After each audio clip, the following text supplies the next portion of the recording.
Music therapy, NLP, memory coaching, life coaching. I'm sure you would have heard all of this multiple times.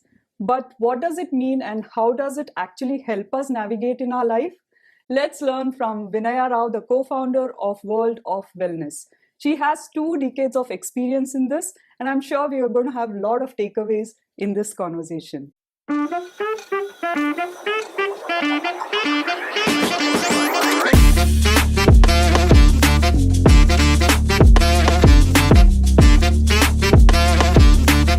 Vinaya, welcome to Wonder Woman Wednesday. It's a pleasure to have you. Hi Sneha, thanks for inviting me here on board, and I'm so excited about this. Yeah, even I'm excited because few things I've heard and few things are very new to me. So let's start with what I don't know. Okay. It's music therapy. I mean, I know music is therapeutical, but as a therapy, how does it work? And basically, I want to know what it is and how does it help people? Sure, definitely.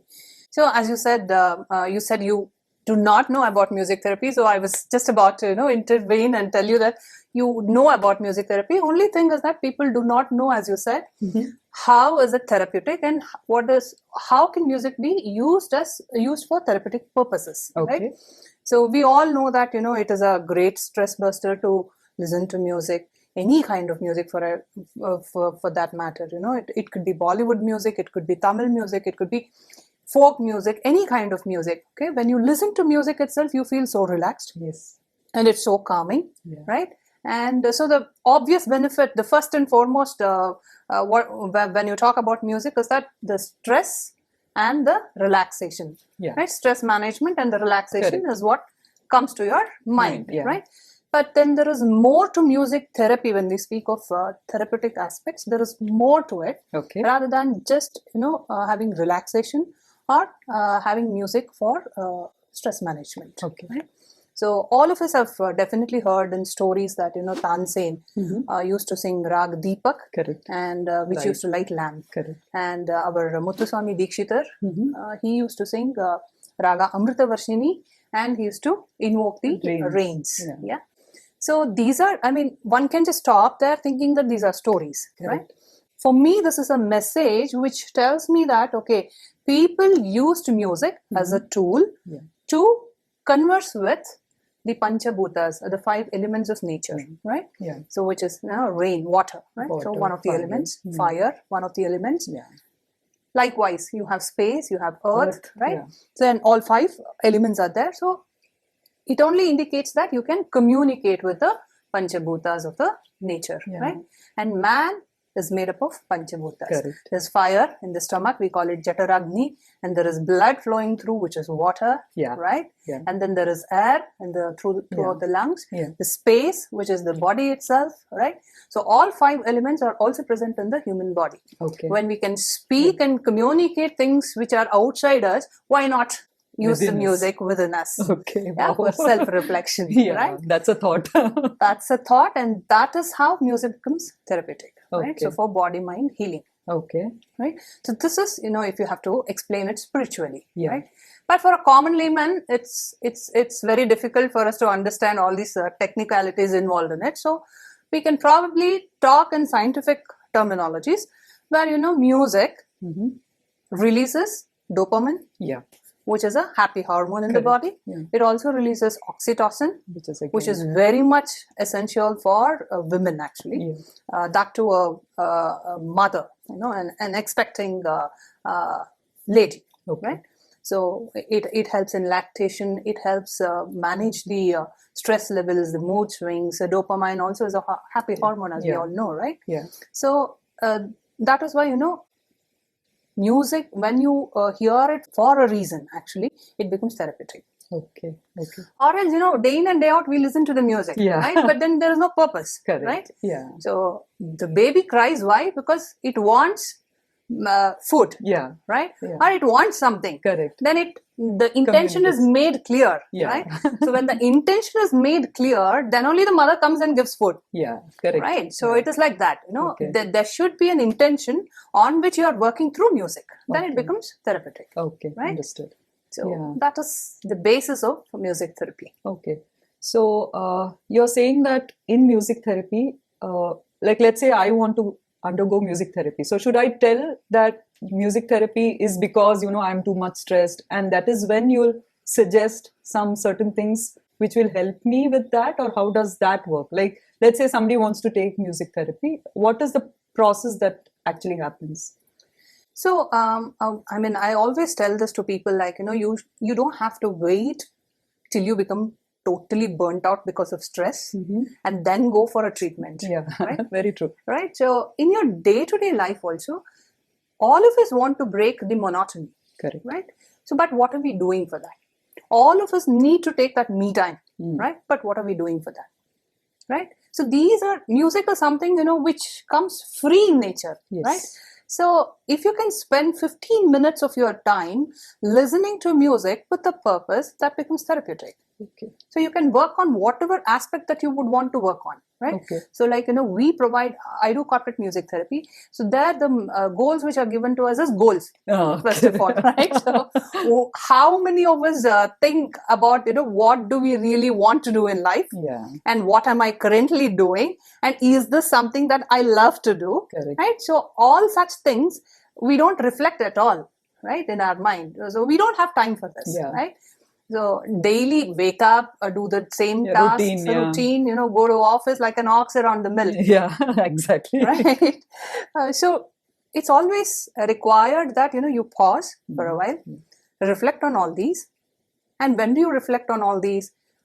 It's not that when you're tensed, because that time, your mind is just shut. Yeah, correct. It can't think, right? So you need a calm and relaxed atmosphere. Music gives you that. Okay, understood. Right? Yeah. So we do goal setting and we do team bonding through music, because that's again, it connects people. Yeah, it connects people, right? You remember the game Antakshari? Yeah, of course. Any day, any party, that game is like, evergreen go-to game. Yeah. If you can't think of anything, it's Antakshari. Correct. And at the end of Antakshari, there is no A team or B team. Every team is, singing together. True. Right? So that's the power of music, right? Wow. Yeah, Vinaya, I think it's so wonderful to hear, that we can use certain basic things that we know and actually feel good and, use it as a therapy.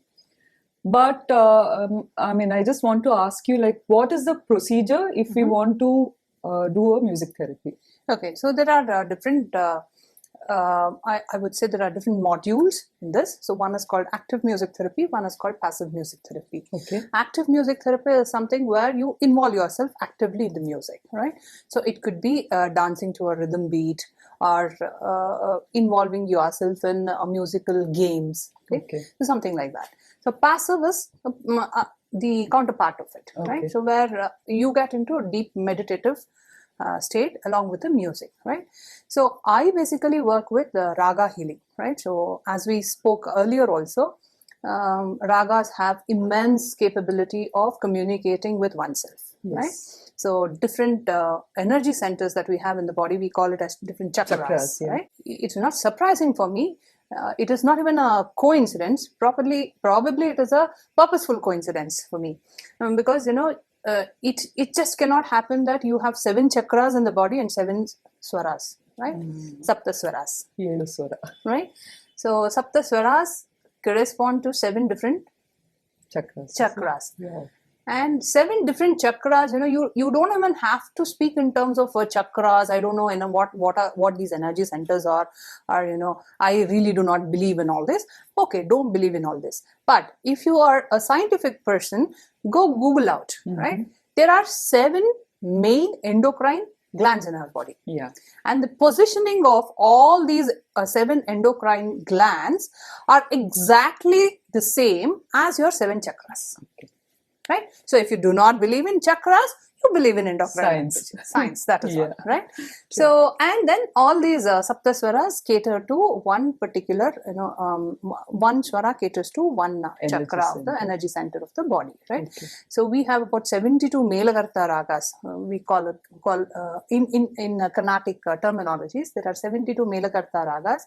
They are parental ragas, right? And then out of 72 Melakarta ragas, there are so many child ragas, if I could Okay. call them, right? Janya ragas, right? Okay. And in total, I mean, it is believed that there are about 72,000 ragas, Wow. right? And again, a purposeful coincidence. There are 72,000 nadis in our human body, Yeah. right? Then you can actually connect all these and then think of the immense potential that a raga has in healing. Wow. Yeah, it's so amazing actually. It is indeed an amazing subject. Yeah. So I treat people with raga therapy. You are a trained classical Carnatic musician, Yeah. I am. Yes. Yeah. I think it started with that, and that's how you went into Yes, music therapy. actually, see, I mean, I am a science person also, basically. So I was a physics lecturer earlier. So I had the science bent of mind earlier. Okay. Now that I've moved deeper into music, I feel that spirituality. Earlier, I used to think probably science is something which explains all, but then now I have arrived at the conclusion that science is a subset of spirituality. Vinaya, I think that's really fascinating to hear. And I'm sure the next subject that we are going to talk about is going to be even more fascinating, or maybe as fascinating as music therapy, NLP. Yes. So we have heard a lot about, I mean, if you just scroll social media nowadays, you see NLP, Neuro-Linguistic Programming, and things that people are talking about. So my first basic question is, what is NLP? Okay. Now the basic question isn't a basic question, I should say. Advanced. Yeah, because to explain what is NLP in simple terminology is simply not possible, actually. Okay, understood. And it would eat up the entire session if you would, if I start explaining about NLP. But very, very, put in terms of layman's understanding, anything that moves a person from unresourceful state of mind to a resourceful state of mind qualifies as NLP. NLP is Neuro-Linguistic Programming. How are we achieving this goal? Is through triggering the neurons to channelize our thought process in such a way that we break the monotony of, say, probably if we are in an undesired state of mind and that has become, we are used to it, say, then you need to break that, right? How do you break it? You trigger new neuron mechanisms through language. You program your brain such that, you break that monotony and then get on to a more resourceful state of mind. Wow. Okay. So music therapy is also, if you look at it, okay, that is also a module of neuro-linguistic programming. Okay. Right? So again, the basic question. Let's say if I want to go for an NLP, what happens actually? Is it like a 3-month course, 1-month course, 1-day course? And what is the outcome of such a session? Okay. So say neuro-linguistic programming, there are multiple levels in it, right? Okay. So the basic level is diploma in neuro-linguistic programming, and advanced diploma is there, and then NLP practitioner course is there, right? Okay. So an NLP practitioner course is a 40-hour training, right? Okay. So we generally do it as 2 weekend programs, right? So 5 days, spread over 5 days, and in that 40 hours of training will be covered, right? Okay. So now NLP can be applied to different aspects of life, right? So your professional life, your personal life, both it can. It is basically work-life balance that you're looking at. So it can be used on goal setting, right? And it can be used for breaking a routine, Habit. Habit, yeah. And phobia cure, trauma cure, relationship issues if you have, right? So all these can be addressed using neuro-linguistic programming. Okay. There are techniques in NLP which directly can be applied on people who are suffering from phobia. Phobias like escalator. People, there are some people who are claustrophobia, and people are scared of escalators. Yeah. People are scared of water. Correct. Right? So heights. Yeah. So any such phobias, or people. Sometimes what happens is people will be living in past memories, Yeah. right? So which are not resourceful, and those memories keep coming back to them again and again. Correct. Right? So we can break this pattern using NLP. Okay. Yes. That means this can be done by students, adults, corporates. Yes, people it is with applicable personal- for everyone. if you are a human being. Yes, you need to know NLP, right? Okay. So you become self-conscious. Actually, you become self-aware. And what is it? What is the script that I am running in myself? Students, it creates wonders in them, right? So students have the habit of coming under peer pressure. Some of them will be able to handle it, some of them will not be able to handle it, right? Exam pressure, right? Tensions. Nowadays they are also exposed to a lot of media outside, right? So they become easily addicted to that. Games. So de-addiction is also a part of NLP, right? So there is NLP for students that we do separately. There's NLP for teachers that we do separately, right? So as I said, we said that it is moving a resource from unresourceful state of mind to resourceful state of mind. Now, when talking about resourceful state of mind, what are some of the states? Concentration, focus, confidence, all these are resourceful state of mind, right? So people are sometimes not confident enough during their presentation, right? Presentation skills and public speaking skills. Those who are underconfident about this, NLP is the go-to tool. Right?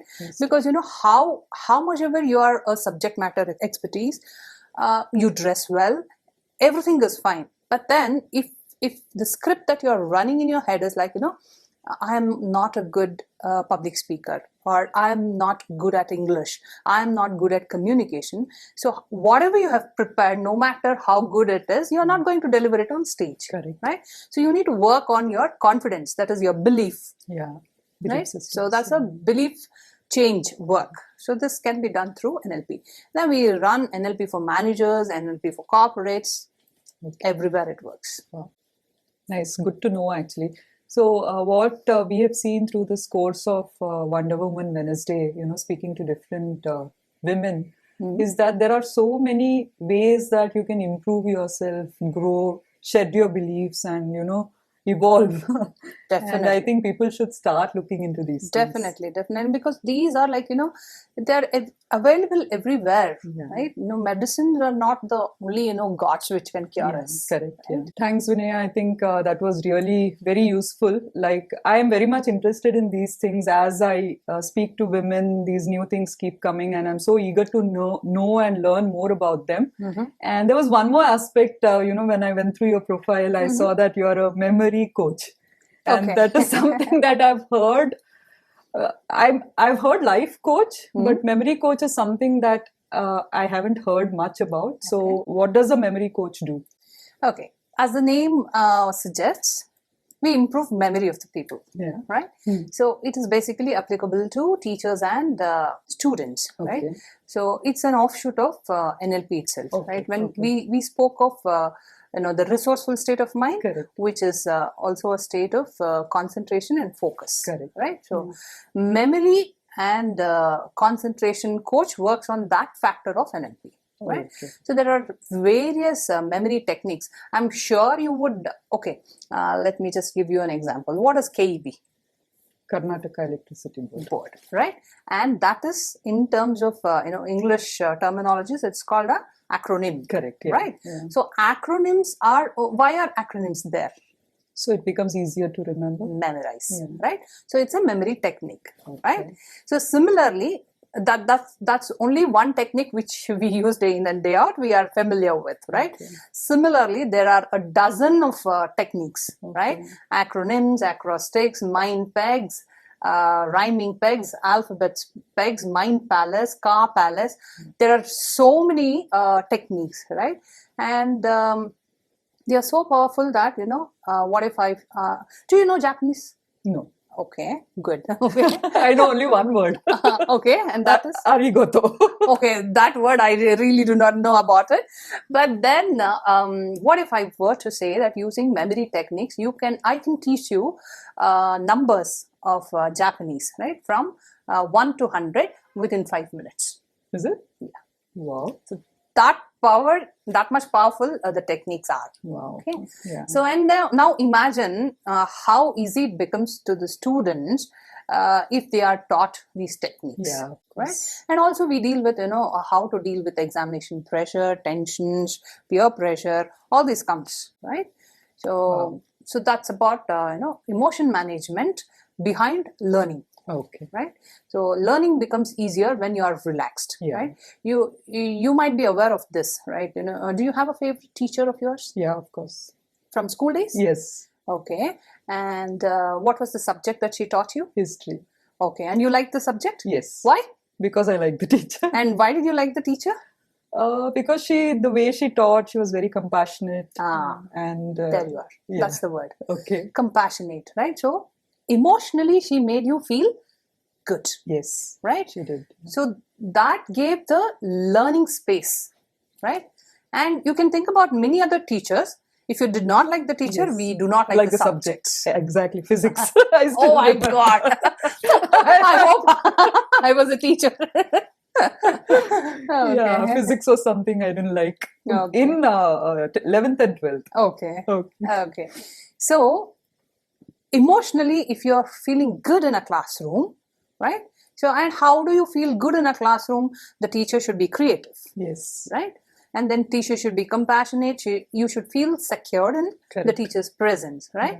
So that is why these memory techniques are actually based out of giving a emotional experience to the children, right? So these methods of memory techniques are very, very creative. Story method, link method. There are so many methods through which, the learning becomes very powerful. It becomes fun, and then it enters into your deep subconscious system, deep memory. Understood. So can this be done by older people as well, like Yes. about 40, 50? Yes. We see that nowadays, professionals, working professionals, because of the stress that they are taking in their work, they are easily forgetting names, Yeah, correct. their pins, right? So all such cases we have seen. So we teach them a technique for remembering all these. So working professionals also can undergo this training. Medical students, there'll be a lot of things for them to by heart, right? And the people who are not good at learning history, geography and all, countries, capitals, it can be made fun. Oh, wow. Amazing. I think it's really, really very nice talking to you, Vinaya, because like I said, certain things we know, but not to the depth that how can it change lives or how can it make your lives better. So I wanted to know about, you are the co-founder of World of Wellness. So is this what you do? If you can explain a bit about what is it that World of Wellness does? I think, So I'm the co-founder of World of Wellness. It was founded by my husband, Karthik Rao. So we are, World of Wellness. If you put it as acronym, it becomes wow. And that's the first statement anybody does, when we say World of Wellness, and we are a couple of, we are a couple running it. Then the first exclamation comes as, wow. Wow. Yeah. Yes, we are wow couple. That's how we put it across. So we, as I said, all three domains, right? So music therapy, NLP, and memory and concentration workshop. And life coaching. And life coaching again is see, NLP is a technique which we use for life coaching. Okay. Right? So we conduct student counseling, we conduct one-on-one coaching, we do workshops in schools, colleges on all these topics. And then in corporate workshops, as I said, music therapy for corporates, NLP for corporates, NLP for managers, NLP for teachers. So I think I've covered all these in the course of our talk. So these are the things that we do. We'll leave the link to your website and your LinkedIn. And people can really get in touch with you to know more and to make their lives better. Definitely. And I also conduct Carnatic vocal classes. Wow. And shlokas, stotras, right? So all such bhajans, anything to do with Carnatic music, we do conduct online and offline classes. Awesome. I think this has really been an amazing conversation, Vinaya. Same here. I enjoyed talking to you, Sneha. Same here. And I think we should really look at these kind of things to make sure that, they don't feel the pressure when they actually go through their academics. We actually, one last thing that I would want to tell you. So we have coached about more than 1,000 students, all from diploma background, right? So they didn't have the financial support to get into engineering directly, or into the family background was such that they had to choose a diploma course, right? So from the B-town cities of Bangalore, I'm in Karnataka, right? So the first and foremost thing after completing the coursework for them, what we heard from them is, right, ma'am, sir, we had to have all these, topics in our school. We would have been better now, and we would have handled our lives better. Why are these not included in the syllabus in schools? I think that's really a thing to think over. Correct. So thank you, Vinaya. It's been an amazing conversation. Pleasure is mine too. Thanks.